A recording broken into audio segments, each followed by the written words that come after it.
experience, and as I said, I feel very privileged to have worked on this. And MD Anderson is very primed to be ready to transition based on the collaborative effort that has, occurred from all of the different areas in terms of the business, the IT people, the physicians, the coders, and it's been a great opportunity. Terrific, thank you. A couple more. Yes.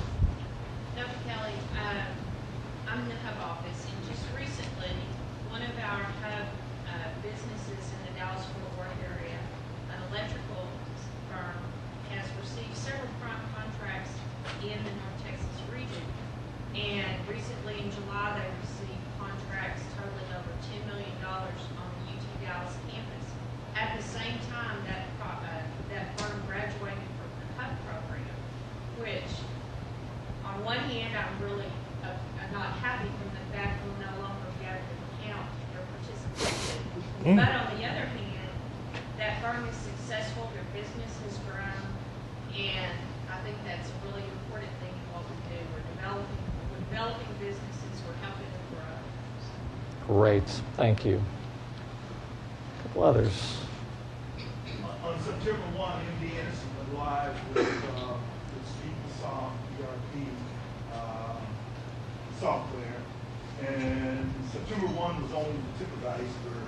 In preparation for September 1 of 2012, it took a lot of collaboration. There were many moving parts, a number of people that were involved, and I'm glad to say we were able to close the books, use PeopleSoft, and ideally, hopefully, we'll get a very good outcome for it going forward.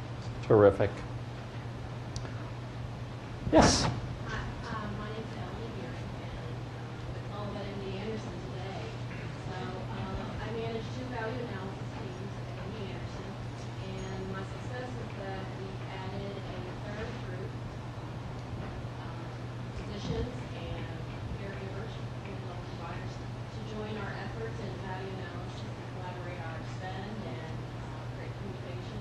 So we now have a third value analysis based group here. Terrific. Any others? Any non-MD Anderson ones? We'll talk UTMB for a minute. Okay. So, UTMB went through some tremendous leadership conditions in the past year, got off the ground and had some daunting savings tasks in front of us, and found operationally savings that we were implementing at the end of the year. Tallied up $6.75 million in operational savings, and then another $4 million in capital savings for FY13. We're off to a great start in 2014, and pretty excited. We've got an outstanding purchasing team, and sourcing is really well strong. All right, thank you. Others, think about a successful endeavor. I'm not going to ask you for these, but I also want you to think about, over the last couple of years, a project that did not go as well, that was problematic, maybe it stalled, maybe there were more complications than you had envisioned. And now I want to talk about, and again, this is where I really would like some candid feedback in terms of thinking about what was successful and what facilitated. Again, in all of those, we could spend time talking about the collaborative effort many of you have already mentioned, but it does, these are complicated projects, we're complicated institutions, we're part of a complicated system. In fact, it's one of the challenges we have in higher education, and that our outcomes are what we produce is varied. We have multiple missions to multiple constituents, and so in and of itself, it adds levels of complication and an increasing need to collaborate and to work through these issues. And so all of you have done that. All of you have worked with varying departments, we engaged with system, with the public, with the legislature perhaps, and have been able to take projects through to completion or participated in that. And all of you, I'm sure, have been on teams where it has been problematic. What can we do? And again, I'm particularly interested from a system perspective. If there's, are there things that we can do, that we could reward, that we could foster and inspire sort of collaborative effort? Are there things we're doing that are getting in your way? How can we engage more individuals in the right way to help us collaborate and move things forward? And again, just while you're thinking of that, I'll give you an example. One of the things we talk about, and I know it more because I've dealt with it on the Supply Chain Alliance. I think they've worked through a number of mechanisms to try to do that, to engage the campuses, to generate participation, which has been a hallmark of kind of the shared service initiative both here and nationally. But one of the things in purchasing that we're now, we always at least challenge ourselves is how do you gain greater commitment? We can, and how do you narrow choice? How do you engage the right people? From surgeons, and we talk, from sutures to academics with things that they feel perhaps are critical. How do you engage them in the right way to ensure they have the tools necessary to do what they need to do, but at the same time perhaps reduce the options a little bit to gain efficiency? And then once we've sort of engaged with a partner, how do we ascertain, or how do we police, or how do we ensure we get the right commitment of a spend from the individuals throughout the campuses? And again, when you're talking 15 campuses, and it's hard to get that message all the way to the end of the row. And so we see differing levels of participation and commitment, and we work through that, and we could so that's an example that comes to mind for me, and some of the things that we've talked about in terms of how in a collaborative way we can expand that. But I'm interested in your thoughts. What are things that we can do or not do to facilitate and facilitate collaboration and remove barriers to it?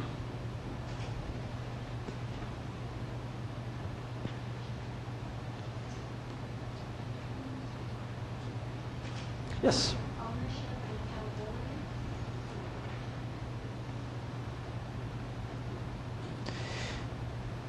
And any ideas on how to better achieve that? I think that's a great answer.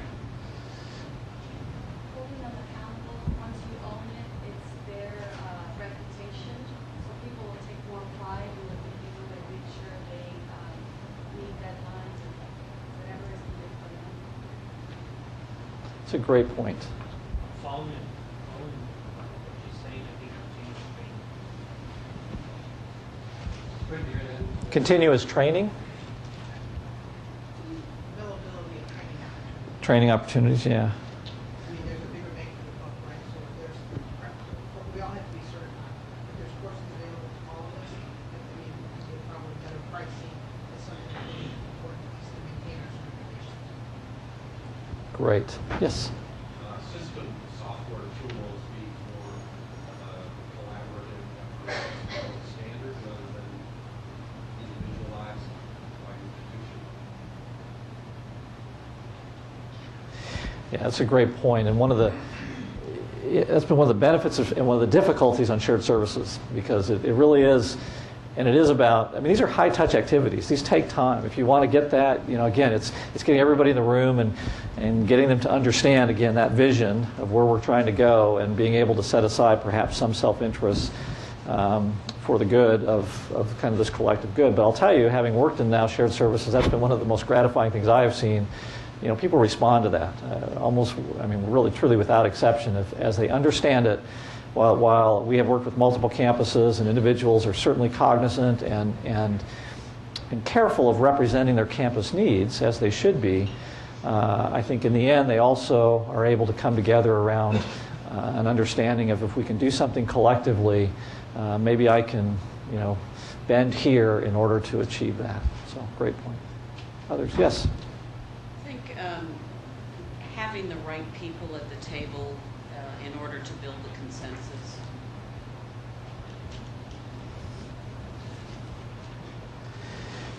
That is a great, and empowering those individuals to be able to, I've run into that where you think you've got consensus, and then as they go back to whatever their groups, that group doesn't support them, campus, department, whatever, in those decisions, and you have to revisit it, and it does take additional time. It's a great point. Yeah. This may have been said in a different way, but celebrate the successes of those who buy in to the big picture, the system-wide initiative. And I think as you celebrate one success, someone else sees the vision and see how they can succeed, and grow the whole initiative. That's a great point in terms of rewarding that. And I was going to say, one thing higher education typically has not done well is training. I think that's the other thing that we probably typically don't do well, is kind of providing that celebration, that recognition. Yes? Kind of following on that idea, frequently we have team members whose best contribution is often something that they do. Maybe they're introverts, but their particular talent, their particular genius is things that they contribute by kind of going off in a solitary manner, saying, "Oh, okay, I see the solution to this. We can automate this way. We can program this way," and so. It's kind of a paradox. In other words, the goal is achieving more through collaboration, but in some cases, for some of our team members, I think maybe a significant portion of them, you've got to give them some freedom to figure problems out and bring those back to the table, and then, as the gentleman said, to recognize, to reward those unique contributions, so that. So each team member feels like, you know what, I made a difference. I did that in this great big project that moved the collective forward. I think that's excellent. Collaboration really is about engagement. It's about, however they are, and you're exactly right, it's different people in different ways, but if they're engaged in the process and everyone can add something. I mean, again, I don't know how to fly an airplane, but I can finance one for you. And so, there are things that I can add to the process. There are things that everyone can add. And being able to identify that and recognize it, I think, is a great point. We've got to become, I don't know how, but I'm certainly taking note. I'm thinking we've got to become a little bit more customized in how we recognize individuals or ensure that there are fits. And that's all of us to ensure that people feel, as you said, a part of those activities. One in the back, and then. Have a common repository of documents like an RFP library, contracts library, so we all can share documents, and you're not asking copies each other. We don't reinvent the wheel all the time. Great point. Yes.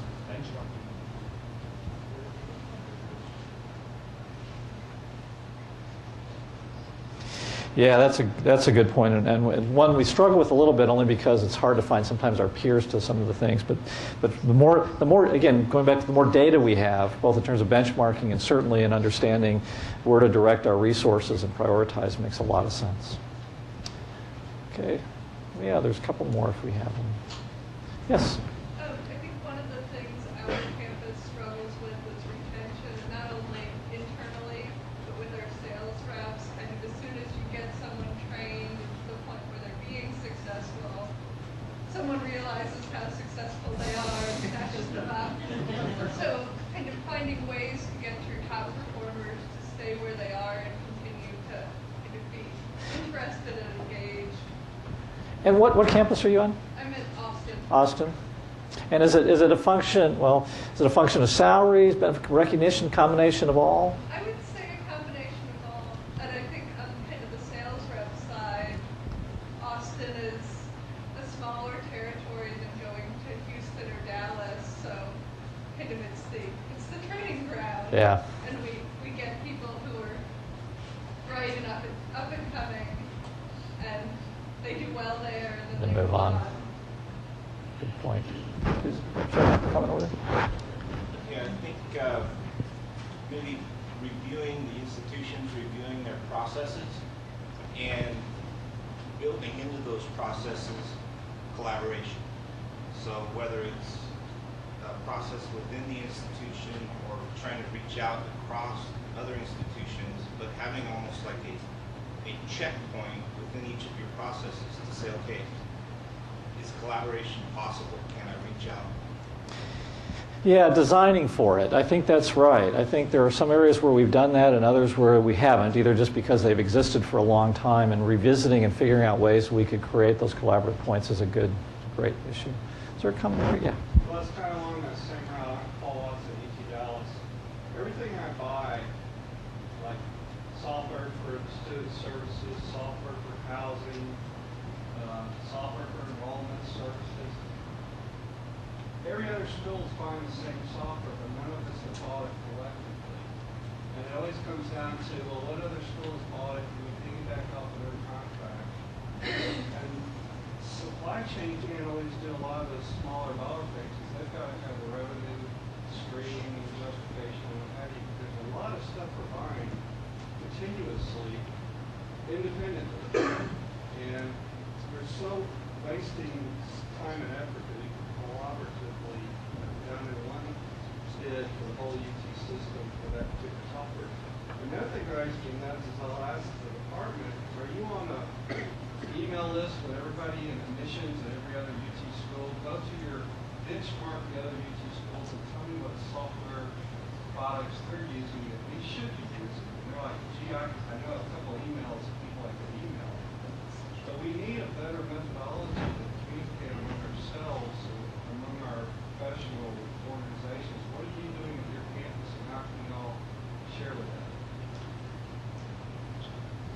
Great. Yes. I agree with that. If you talk about engaging in collaboration, a lot of times when we talk to our other departments and we ask, who does what you do in other UT components, and they don't have meetings like this to where they can engage, their peers and talk about best practices.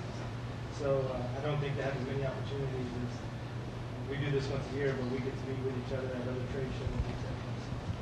It's a great point. I want to elaborate on how some of the best practices. I think that's really, I do believe that the talk we have once a month Helps out. helps facilitate that. That's been an eye-opening thing for me in my engagement with shared services where, we're doing our software implementation right now with PeopleSoft. We've done some others.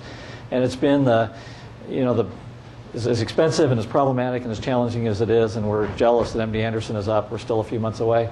But it's the engagement of so many individuals at those levels that hadn't existed before in the development of relationships. I think that's a really good point, and the sharing of best practices. This is really helpful. I just want to say a couple more things, and then I do want to leave a little time for questions that you might have. This has been, it may seem scattered, but this has been helpful for me. There are ideas that I'm thinking about that we will need to consider in terms of how we can, again, create just a better template to enable, to facilitate some of these collaborative efforts and to recognize and reward those. I want to, again, we did force them to come in, but I do want to thank our preferred, our suppliers that are here. It may not seem like it when Jeff or John are sitting across the negotiation table with you, but we do appreciate you very much. And we do, one of the benefits I think of going forward is collaboration extends beyond just kind of our own organization, the ability that we will have to engage partners and recognize, again, certainly the competing self-interest, but also being able to come together in ways so that we can generate a common good, I think has been a hallmark of the Supply Chain Alliance. I think you have given and we have generated, again, I think, savings for our institutions and for those students and patients they serve. And I'm grateful for that. I'm grateful for coming to the table and being willing to think about new ways to do things, and for us to be more responsive as we need to. And you need to continue to push us in ways in which we can make your lives easier, because that will translate certainly into more savings ultimately for us. So I appreciate that sincerely. I want to mention that. And two, and hoped and wouldn't forgive me if I didn't say a thing or two about Hub. One of the challenges we have is we consolidate, as you know, purchasing, and in some ways is a law of large numbers, and the larger the spend, sometimes the bigger the discount.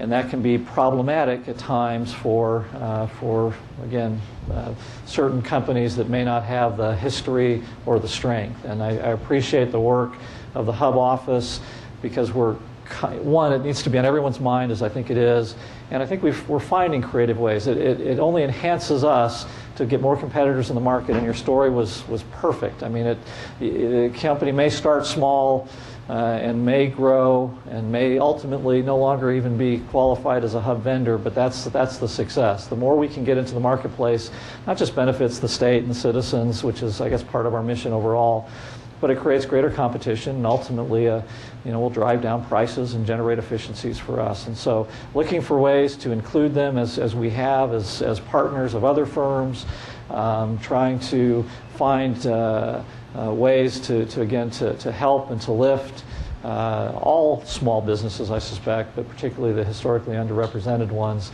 will be good. Again, not only from a idealistic standpoint, but from a very pragmatic and practical one. So, again, I appreciate the opportunity I have to visit a little bit with you, and I did want to, there's no way I was going to take an hour and a half. Second, I did want to leave a little time for questions if you had them about this or really anything else. I don't know much about the impeachment hearings, and I'm just glad I'm not in Austin, or Mac Brown or football. But I can tell you what I do know and don't know, but about anything that you might have on your mind. So let me stop there. Yes. My name is Julia Cornwell. I'm from UT Arlington Procurement Services. And recently, my VP of Business Affairs, Kelley Davis, requested that I contact the Alliance to get a copy of the Managed Services Procure to Pay RFP, which is really, it was more geared toward the health institutions. And I guess my question this morning is, how do you see that RFP and maybe future RFPs impacting the academic institutions? Great question. Shared services kind of has three stacks. We have sort of the basic infrastructure, data centers, et cetera. We have applications, the software, and we have the true business services. We've taken, we have, as that has emerged, as our shared service initiative has emerged in the last now 7 years, I guess, we have taken different paths, almost deliberately so. We've not organized in a very regimental way. We've taken opportunities as they've existed and tried to bring them together. And so the academics and the healths have taken slightly different paths. We started with the academics. We have some regional data centers which were for everyone, but we started with applications for some of the academics. The healths are on PeopleSoft generally, but different versions and different applications of those. And whereas on the academics, we focus then on coming together in a single implementation for most of our academic campuses for HR and finance, and then probably students. So as background, as we started to talk about opportunities and shared services for the healths, we engaged Accenture to come in and benchmark and create some data for us to see if there was a business case that could be made, and there was, similar to what UT Austin's doing and has done. And they suggested, they went and tried to identify positions that could be, relocated. You could take this work of whatever 1,000 individuals across these campuses and in a shared environment, do it with the work of 500 or 600. And again, we're not going to, just like Austin, we're not saying we're going to lay 400 or 500 off. Over time, we would try to move to that environment. And so they created that business case. We had ongoing discussions. We said, for 5 health campuses or 6 health campuses that are dispersed geographically, we did not feel comfortable doing sort of a big bang approach, setting up a huge system center with hundreds of employees that would transfer either from the existing health campuses or get rehired, and again, on Austin's perspective, as UT Austin is doing that, it makes more sense. They're on a single campus. They're working through that. It was very difficult to do collectively among the 6 health campuses. And so we wanted to start small, and we wanted to test the waters, and we thought it made more sense to do a managed services, an outsourcing, if you will, kind of environment. So we issued an RFP, and we've have reviewed now proposals related to just small pieces of that to see if there are opportunities that we can engage for the health campuses to maybe do some aspects of our accounts payable. There's a sort of a stack of services that we will kind of look at and try to engage that over time and see if we can have success. So we will learn from that. With the academics, I think it's a slightly different approach, but I think we'll end up heading sort of that same direction. With the now, for the healths, it would have been better if they were all in the same system. It made no sense to try to, MD Anderson I'm sure they would love to start a new implementation of a software. Southwestern as well just came up a year ago. So we weren't going to start by engaging in a single implementation for the health. So we went the other way first and said, can we manage this with, again, still PeopleSoft, but with multiple kind of versions of this of the software.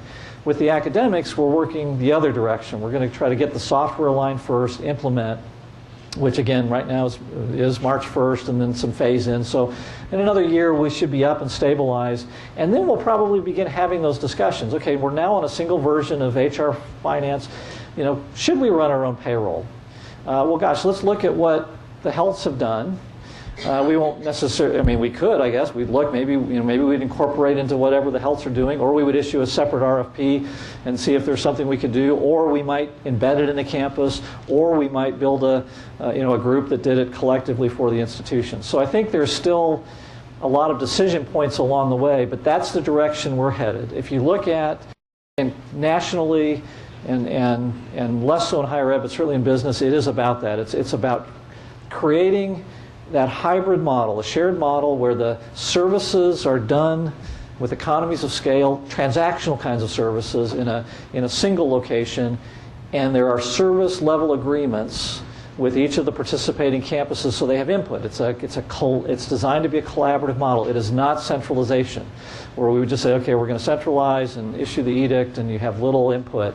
This really is about group management, a consensus management, which is higher education actually has quite a bit of experience in. But I think that's where we will go. We will need to implement first, and then we will begin to engage in discussions about potential savings that could come as a result of some shared business operations.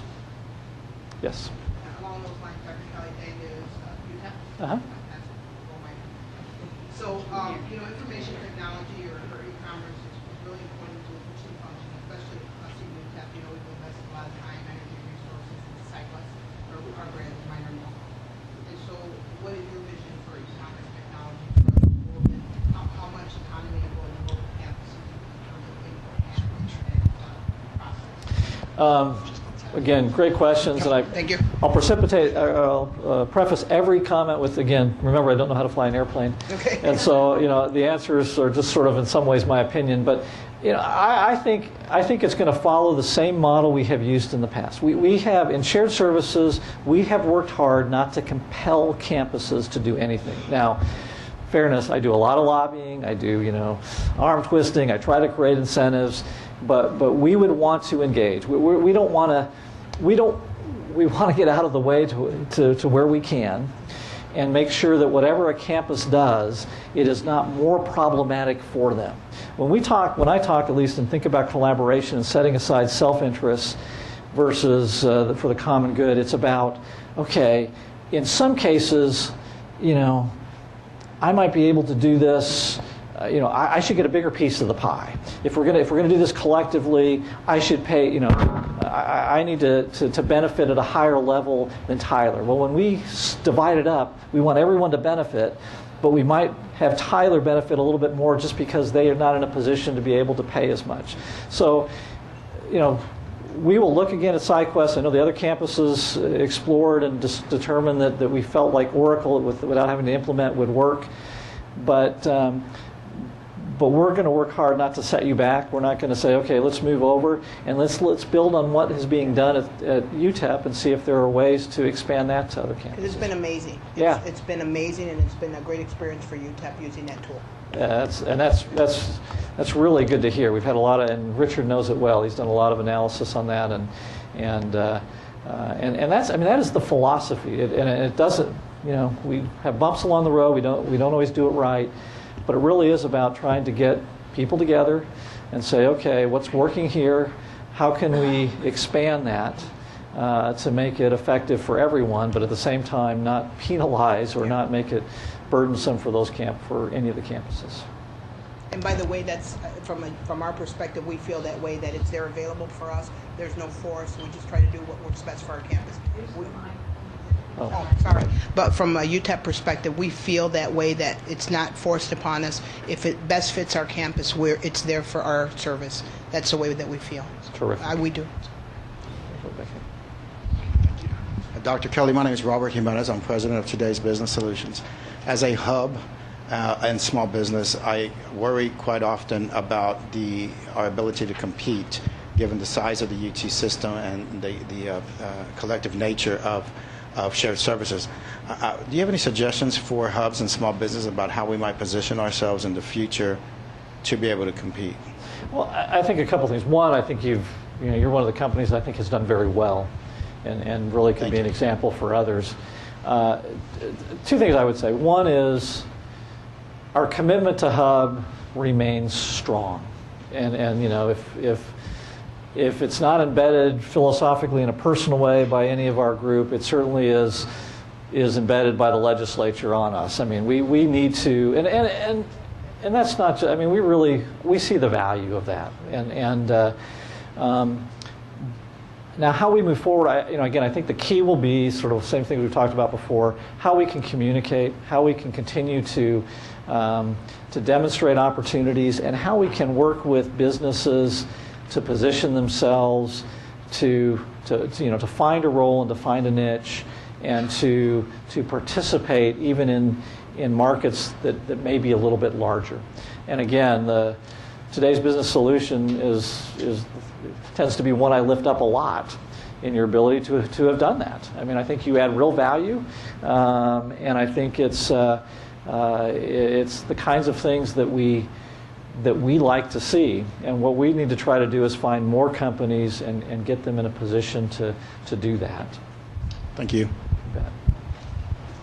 In keeping with the shared services model, and perhaps even utilizing some of the findings that was provided by the consultant in the initial assessment, have we given any consideration to perhaps establishing centers of excellence internally within the system? And maybe, I'm not talking about the big bang where everything is in one location, but there could be centers of excellence geographically that could address a particular procurement model, that one or more of us that would be able to absorb the responsibilities or some of the workload, and then have other institutions that may handle payroll or human resources or some.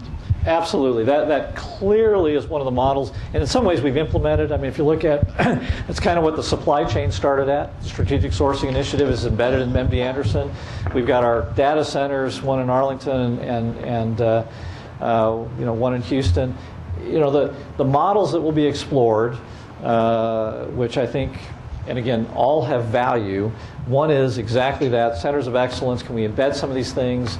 Again, maybe not for everybody, but can Houston do payroll for the southern campuses, or for the healths, and Dallas do it for the northern campuses or for the academics? If that doesn't make sense, do we need to create our sort of our own staff to do it, or do we need to outsource it to someone else to do that? So I think that clearly is something that in some ways is much easier to implement, and I like a lot. And it gives opportunities for, again, I think all the campuses are doing well, but some of our smaller campuses, I think have opportunities to even for growth in that if there's a way to find that. So, great. That was a collaborative effort on the wire to get this to me. I want to change gears a minute. In the last year, we started a very good collaborative effort related to the Premier GPO, yep. And we appreciate your support with that as well. As we get moving forward, and we have to, of course, keep track of our hub component to make sure we don't impact that negatively, as well as moving Premier. I guess I'm looking for potential suggestions. We saw yesterday that we're going to be working pretty hard on value analysis across the institutions. We're going to be working on construction efforts, and that has great value. We're also looking at med-surg at our healthcare institutions. But beyond that, is there anything you would suggest you'd like us to look at from a sourcing perspective within Premier or just outside of Premier? And I've seen some of those. I think you know, the one that intrigues me a lot, and I know you're on it, is construction. I just think there are opportunities there, although maybe with the large construction firms, many of that has been weeded out. I don't know. But you know, again, it goes back to, you know, trying to generate better data to identify those spends that just, you know, where we have the greatest opportunity. And I think we've done a better job on that. But the more information we have, the better decisions we will make. And then secondly, you know, the areas where I think it doesn't really answer your question in terms of specific spends, but where I think we need to push a little bit now is, you know, we've you know, the low-hanging fruit, we've taken what we can. Now we really need to talk about choice, you know, and have more robust conversations about what degree of choice do we really need and what could we really narrow. I mean, we did that some with office supplies and some of the easier things, but you know, when it gets into the classroom or it gets into the operating rooms, I mean, we need the expertise. We need great collaboration and understanding. But I think that's one of the untapped areas where we can begin to engage and say, okay, you know, do we need this many options? And are there ways to narrow that down in an appropriate way? So I think that's one. And then two, kind of related to it, we are going to need to begin to engage some discussions on how we enhance the commitment once we've engaged. You know, how do we get individuals to participate? We put in new travel regulations, and it's, you know, they're not huge savings, but it's saved $500,000 in the first 3 or 4 months. But it's been, you know, all changes are painful, and there still are those. There are some who feel inconvenienced by that, legitimately so, and we try to address those needs. But it is those kinds of things. I mean, it's just hard work to try to figure out, okay, how can we now get more people to participate in this good deal contract? Because not only does it generate more savings for the campus, but as we increase the spend, the new triggers come in and we generate more. So I think that'll be as important as finding the new areas to focus on.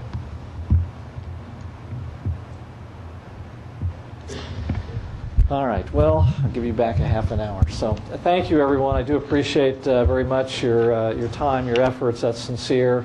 I've learned a lot, so at least this has been helpful for me to get some feedback and to understand what we can do to facilitate and move forward. Thank you.